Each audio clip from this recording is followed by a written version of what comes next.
The MIT Enterprise Forum of Texas, in association with Houston Public Media, presents Shale Gas Fracking, Sustainable New Energy Paradigm? Brought to you by American Gas Association, committed to the safe delivery of clean natural gas to more than 65 million homes and businesses. Also sponsored by Oil and Gas Journal and Ensley Properties. And thank you to all our panelists. These were terrific presentations. At this point, we're going to move into the question and answer part of our program.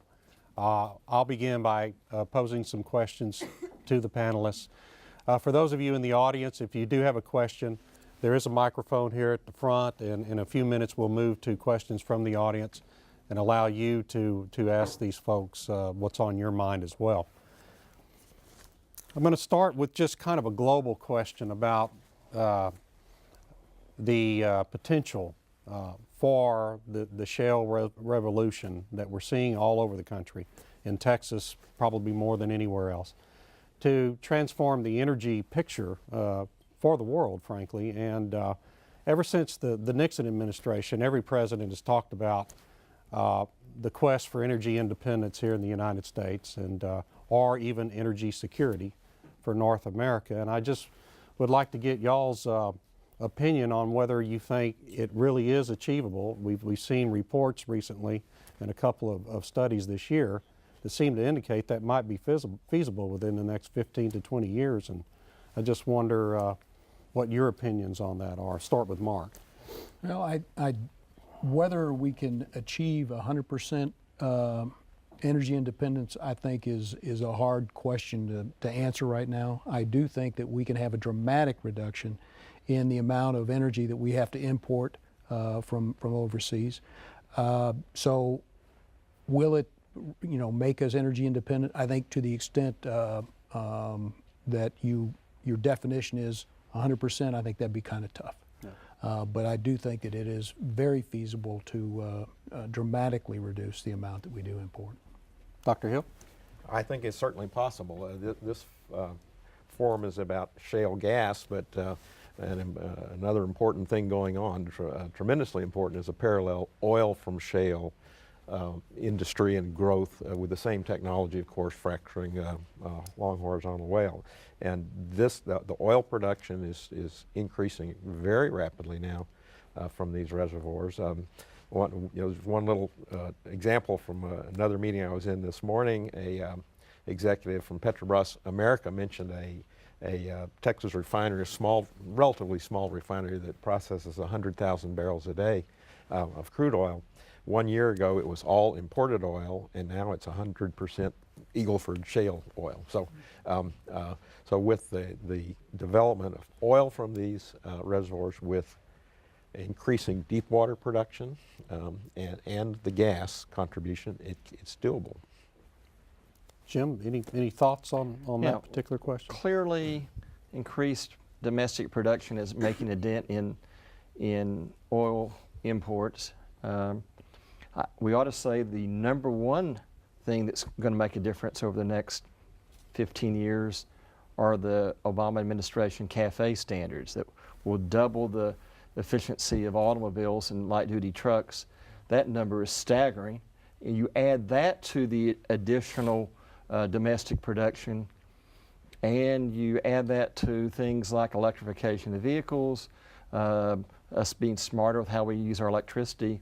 I think the answer is yes, we can do it, but it will take all of that. Not one part of that can get us to where we want to be by itself. Mike? I would agree with everything the panel said. I think, again, I always think as an engineer, and I think one piece of the puzzle that's going to have to happen, whether it's the end user all the way through us developing the production, is going to be, we're going to have to increase our efficiencies in every aspect of everything that we do. And I think through doing that, I think we can get there. David? I too would agree with what the others have said here, and I would just note the IEA issued a report earlier this year, the Golden Age of Gas report, and the point they made is, well, there's enormous growth potentials for natural gas and oil as well. It's going to require a renewal of the social contract and continued public confidence that this development can be done in an appropriate manner. Okay, so we all agree on that one. Let me see if I can find something y'all might argue about. No, thank you, seriously. But yeah, seriously, let's find a question you may not all agree on. And that is, so we think there's great potential here from the shale resource and the technologies that we're employing to pull it up out of the ground. Well, what do you see as the biggest threat to that revolution that we're seeing here in the United States? Is it heavier regulation? Is it bad PR by the industry, which some of you touched on? The Endangered Species Act is becoming a growing kind of issue and a potential impediment to development here in Texas. I just wonder what each of you thinks might be the biggest threat to the continuation of this development. And let's start at the other end this time with David. You know, I would say, and I don't think there's one threat. I think there are many different threats that this faces. But one is the fact that the public, as a general matter, is pretty uneducated, at least in Colorado, on where we get our energy from, what our options are, what the issues are. And it creates a misperception that the broader public doesn't have a stake in the success of this resource, or the development of this resource, if they're not working for an oil and gas company or they're not receiving royalty checks. In Colorado, 3 out of every 4 homes are heated by natural gas.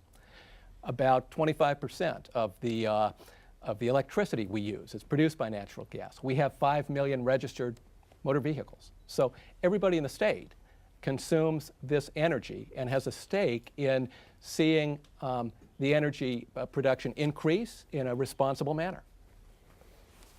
Mike, what do you see as the biggest threat? I think the biggest threat is just open dialogue, you know, when I look at it, and that can be across you know, a multitude of faces that are out there, but we've got to have some genuine, open, honest discussions about the whole piece so we can bring in everybody's you know, thoughts into it and actually work through it in an open format. And I think that you know, we've made a lot of strides. I think even on disclosure, for instance, you know, the last 4 years we've all learned, all sides of the equation have learned about how to do that and how to make it work and how do we get information into the public's hands. So I think we're doing a pretty good job, but we got a ways to go. Jim? Yeah, I think the number one threat is the industry's disconnect from what's going on out in the communities, and to believe that this is a PR problem to manage. Interesting poll recently. The headline was "Oil and Gas Rated Below Congress and the Press." That's damn low, you know. And this is after Angus spending more. I mean, I thought the Democratic and Republican conventions were about oil and gas ads because they were on more often than the candidates. I mean, they ran a lot of ads, and I'm in airports all the time, and every airport has a lot of ads. That's not what's going to make people happy, or saying we're not as bad as coal, or we're not as bad as the nuclear industry, or we use less water than the city of San Antonio. That ain't making a difference to people. What they want to hear is we're doing better, and a lot better, and we hear your particular problems and we're doing something about that. If that happens, we're going to go forward. If not, and the industry says there's no problem at all, and then there's, you know, somebody gets hurt badly, or kids get hurt, or a water supply system is harmed, after we said there was no threat at all, whatever progress we're making now will go away quickly. Dr. Hill? Yeah, I kind of reiterate what you just heard. I would term it politics. I mean, if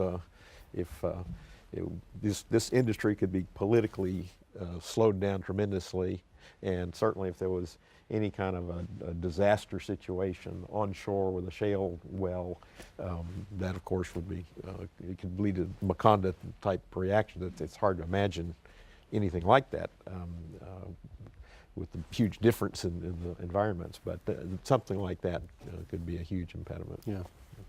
Mark? Well, I agree with Jim. I think that part of the problem is we've got some very, very smart people in the industry that primarily think with the left side of their brain, and yeah, by that I mean I hope my CEO's not watching this program, but by that I mean that they see it as black and white. It couldn't possibly happen. Why are we even doing this? They live in the world of what I call actual risk. And we all know it's all about perception. What is actually going on is really irrelevant. And it's incumbent upon us to close that gap, which I call the information gap between perceived risk and actual risk. And if we don't do that, we're going to end up being our own worst enemy, and we will not get what I think is the most important thing, the kind of public trust and acceptance of what we do, and say, yeah, I think this can be done right. Well, and of course that leads kind of to my next question. Fracking, the term fracking, and some of you talked about it in your presentations. Really the word has become kind of a cuss word in the American lexicon over the last 2 or 3 years, and its similarity to a cuss word from the Battlestar Galactica program, I think, has a big part in that. But is there anything that the industry can do to change that dynamic at this point? It's kind of become ingrained. I've had arguments myself with reporters about whether that's even the correct spelling of the word, and why are you using that? Why can't you say hydraulic fracturing? And it doesn't make as good a headline, obviously. But I mean, is there anything? Is it too late for the industry to really change that dynamic that we see in the media and from the NGOs and even on panel discussions like this? Jim, do you have any thoughts on that? Yeah, I have lots of thoughts on that.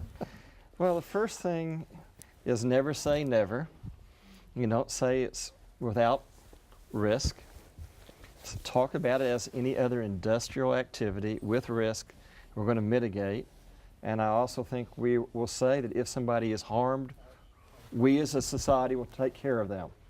And I don't know if we need to go to some kind of no-fault system or an industry-funded effort, but something where we just don't need stories of somebody being harmed and nobody taking care of them. That is a killer, and we got to stop that, and it requires different policies. I think we also need to recognize it's a high risk, a low risk but potential big consequence type of industry.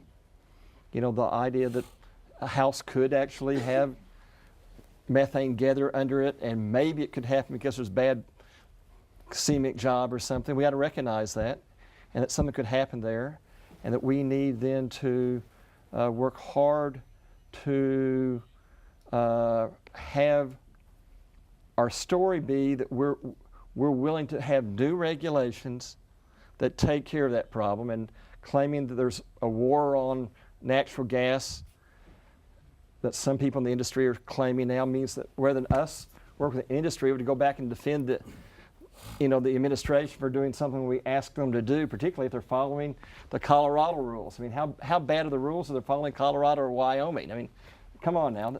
Wyoming's not exactly this lefty place. And so we need to recognize there are legitimate need for regulations.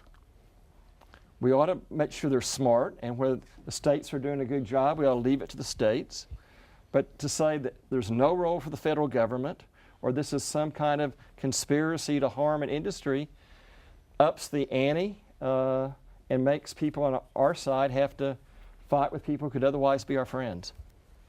Mark, I think Jim made a legitimate point a minute ago about all the money that the industry, not just ANGA, but API and a lot of individual companies have spent on advertising in recent years. Mm-hmm. And it hasn't seemed to really move the needle that much. And we still have this dynamic with the term fracking, kind of a pejorative term out there in the ether. Do you have any opinions on what industry can do differently in its public relations efforts? Yeah, first of all, I'd scrap the public relations. I don't think that's what's necessary. And I think it's too late to hire a, a big New York firm to come up with a different term, techno completion with a, demi-glaze sauce, whatever. It's not going to work. That cow's left the barn. But I think what we can do is say that, and admit as an industry, we did think wrong about this. We did not take into account the fact that that the public really didn't understand what was going on. There's no reason why they would, and they were coming from an area of fear and distrust in the industry. And now it's time for us to, rather than diminish their concerns, no one likes to have us come up, and that's how it comes off, I think. We're coming out, oh, we've done it for 60 years without a problem, blah, blah, blah. Basically, the way I would feel if I was hearing that is you are really not acknowledging my concerns. And that's wrong. We need to say, we acknowledge your concerns. They're legitimate concerns, but this is what we're doing. Let's talk about what the real issues are, because there are real issues. But this is what we're doing to take care of those. And let's work to see if those are working for you, because some of the solutions that we have will be satisfactory to the environmental community, will be satisfactory to state regulators, satisfactory to industry, but then it's also the community. They are the ones that are having all the trucks go up and down the roads, the compressors that are going to be there for 30 years, and they have to deal with road damage and that sort of thing. So we need to be a little more cognizant of the impact we're having at the local level and focus more on that.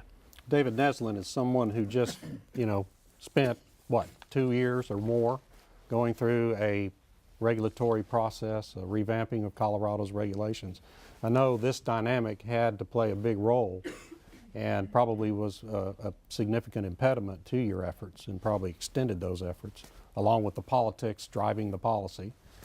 Can you talk a little bit about that and what your experience was in your Colorado effort? Sure, but let me pick up on something that Mark just said. When I talk to reporters who report from out in the gas patch, the two most common complaints they hear from residents they're not methane emissions or groundwater risks, it's trucks and noise. And so I think there's a lot that the industry can do and that regulators can do to find better solutions to minimize some of these, what I would characterize as nuisance impacts. Okay, we're not talking about greenhouse gases being released or contamination of groundwater. We're talking about people's having impacts that reduce the quality of their life. And I think that's an area where states and regulators can do a little better job. I think that's an area where the industry can do a better job. I think both groups are starting to focus on this issue a little more, and I think it's an area where we can make progress. On the broader issue of our rulemaking process, part of what makes this difficult is there are so many stakeholders. We talk about the industry, but the industry is a broad industry, and there are a lot of different players, from the service companies to the independents, to the majors, to the legacy companies. We've got royalty owners, we've got agricultural interests, we've got local governments, we've got NGOs, and it's going to be difficult, and it's going to be time-consuming to work through these problems and find collaborative solutions. That said, I think we can find collaborative solutions. I think it's an incredibly dynamic and creative industry. I think it's constantly coming up with technical solutions or technical approaches that help address issues and concerns. And I think at the end of the day, there is a common interest in responsibly developing this resource. It provides great benefits for all of us. I'm going to take a little break from this. This gentleman has been at the mic for a few minutes, and I want to go ahead and give you an opportunity to ask your question, and then we'll come back to more of this. Thank you. Chris Robertson with Wood Mackenzie. My question is focused on, we've heard a lot tonight about what the industry and regulators can do to focus on shale gas and promoting a safe development of that resource. But from an environmentalist point of view, what will the NGOs do to downplay some of the more sensationalist or emotionally driven fear-based movies like Gasland or something like this that has been kind of shaping the public opinion on this issue? Thank you. Well, I guess I intentionally spoke tonight saying the problem is not fracking, it's other things, and we've done that a lot. The environmental community is not unlike the oil and gas industry. We're not a monolith. And frankly, if your entire reason for existing is protecting a local lake, you can understand why the local group is really worried about protecting that local lake. That's why they're there. It's easier for a group like EDF that has PhD atmospheric scientists and looks at global warming and has geologists who can actually do some of that and say our friends might be wrong on a factual claim. We try to be respectful of what they're saying, but we also are not afraid to say we disagree on the facts, and we do that quite a bit, and get lovely emails in response questioning my manhood and my heritage. They're not that small, by the way, but they do attack us regularly. But look, I think the thing we can really do to make them attack the industry less often is address particular concerns, local concerns, and then make the practices better. They're not going to go away just because big EDF says they're wrong. They're not. Just like the advertising from the industry, if it worked, just like comments from us, if they were going to work, it already would have happened because we've done it a lot. That was a good answer. Yes, sir. Will Keener with Inslee Properties. My question for the panel, and maybe James in particular, is exactly what is the most conducive legislative environment for hydraulic fracking, and if implemented, what changes can we see in our industry within the near term? Well, so we say we have 5 groups of regulations or legislation we want to get through, and when you look at that, each of those 5, that's a lie. The model regulatory framework that Mark and Scott Anderson from my office led, but we had a lot of input from other people, though not all of them will stand up and admit it now, is 100 and how many pages? Well, it's 53 pages. 53 pages, okay. And that's just one subset of the issue. So it's a lot of different things.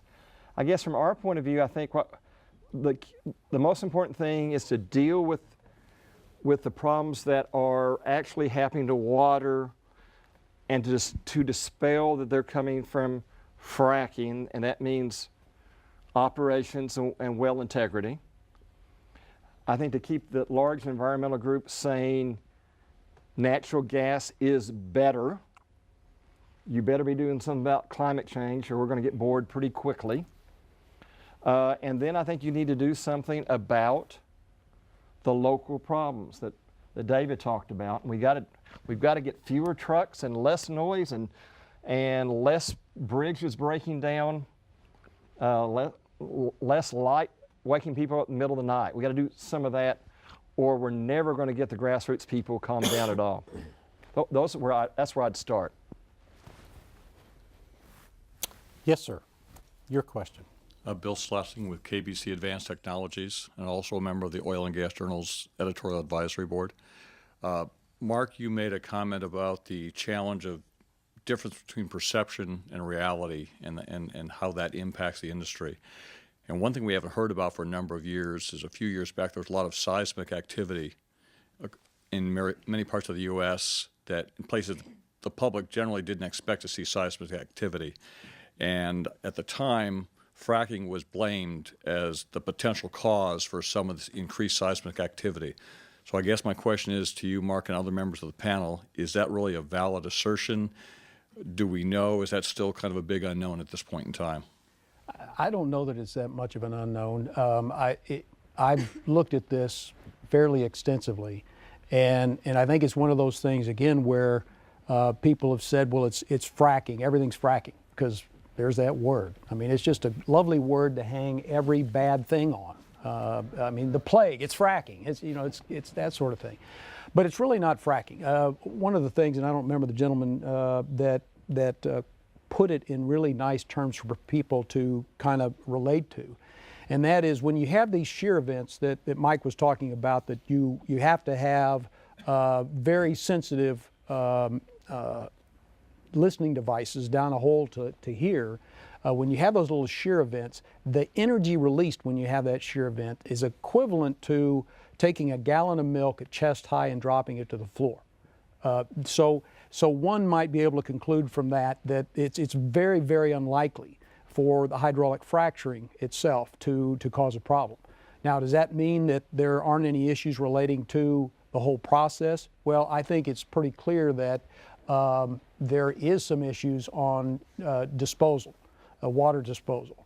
I think it's also clear, based on the fact that we have over 150,000 water disposal wells in the United States, and we have a handful of issues related to induced seismicity or triggered seismicity, whatever you want to call it, that it's a very small problem that can be resolved with perhaps maybe some additional requirements under the UIC2 regulations to look into seeing whether or not there is a deep-seated fault that can effectively be impacted by the injection of water. And by what I mean by that, you have to have an existing fault down there that has a tendency to want to move. It's got a stress on it to make it want to move, but the friction from the normal stress, which is perpendicular to that fault, is enough to keep it there.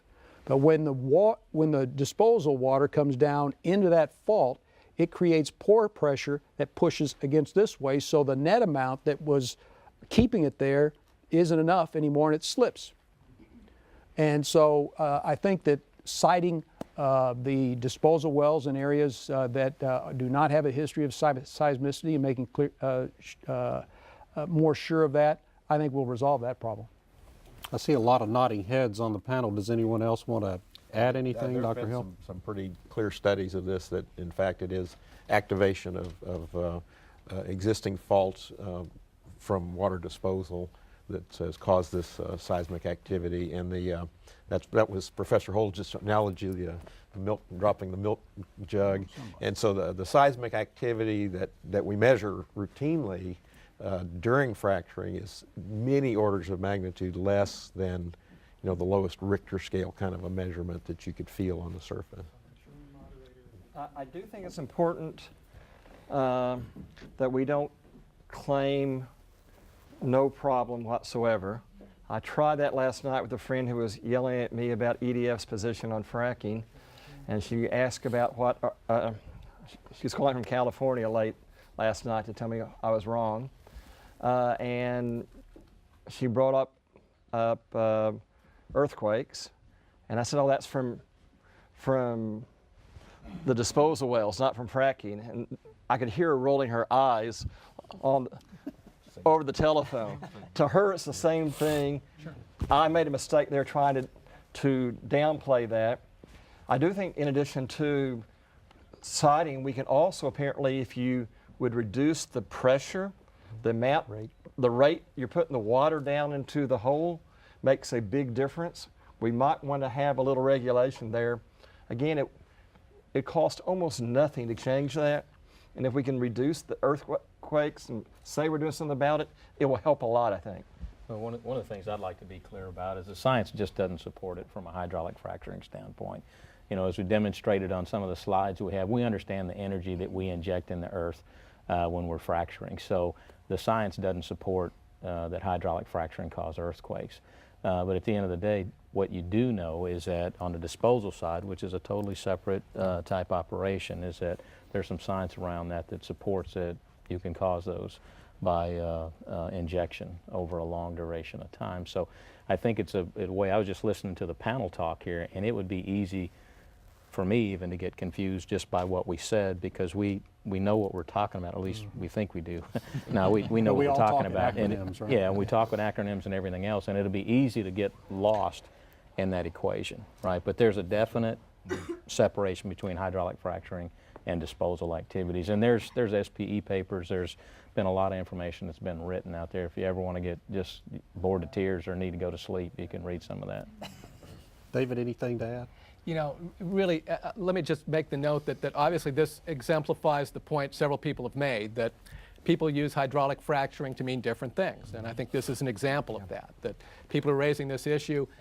In their mind, hydraulic fracturing is the entire process. Right. And so disposal of the wastewater through an underground injection well is part of hydraulic fracturing, even though Mike's correct that it's not part of that treatment. It's a completely separate operation.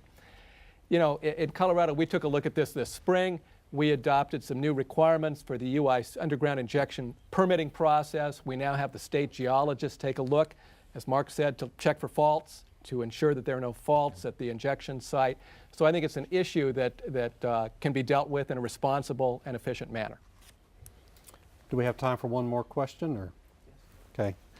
And I want to direct this question first to Mike Watts, but the rest of you feel free to chime in if you have anything to add.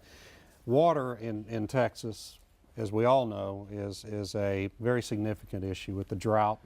The state looking at doubling its population over the next 25 to 30 years, and already in a kind of a water deficit situation as we sit here.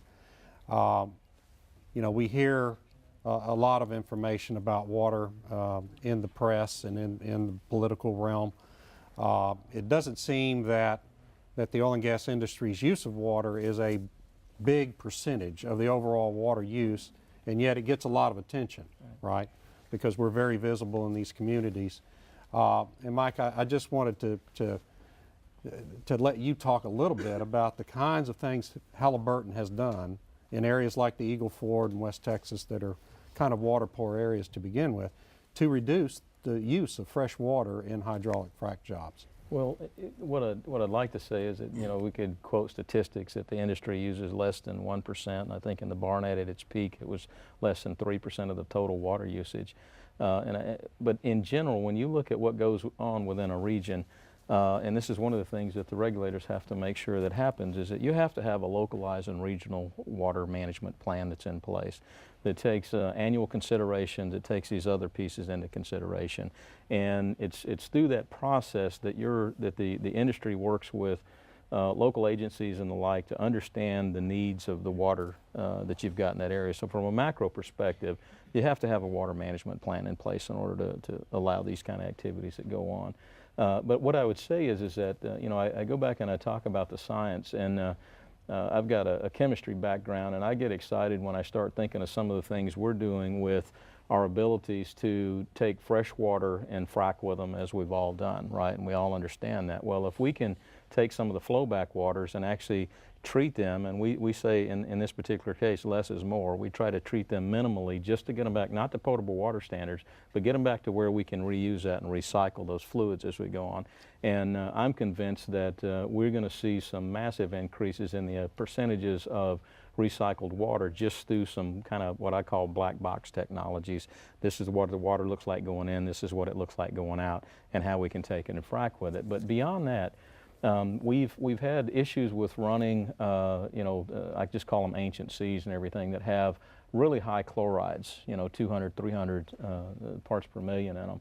And that becomes very difficult when you start doing some of the things that we need. And you have to understand, from a fracking perspective, we've got the performance issues of a frac fluid that we have to meet in order to put the frac treatments in place. But then there's the other side, is that you have to protect that formation because you don't want to damage the production that's out there. So there are some performance issues that you have to look at.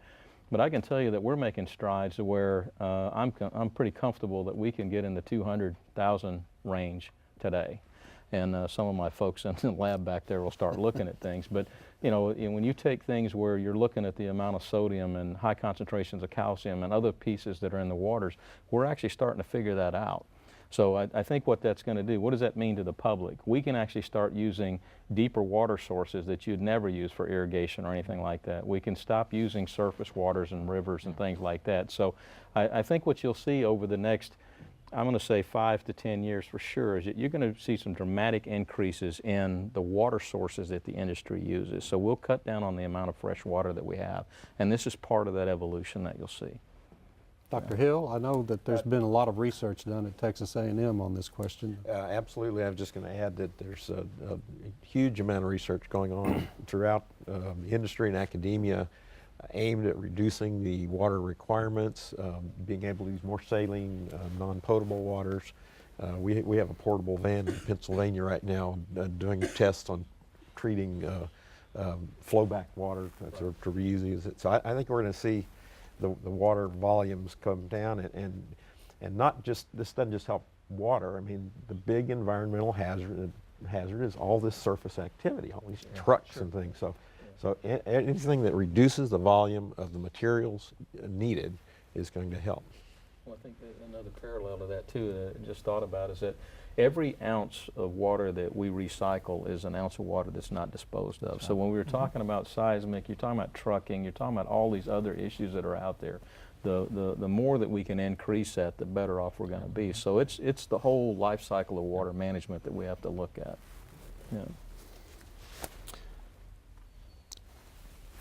Yeah. Do we have time for any more questions?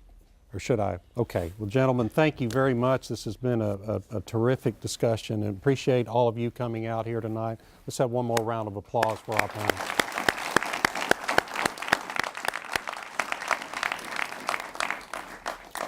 And now I'll turn it back over to David to close out the program. Okay. Dave, thank you very much.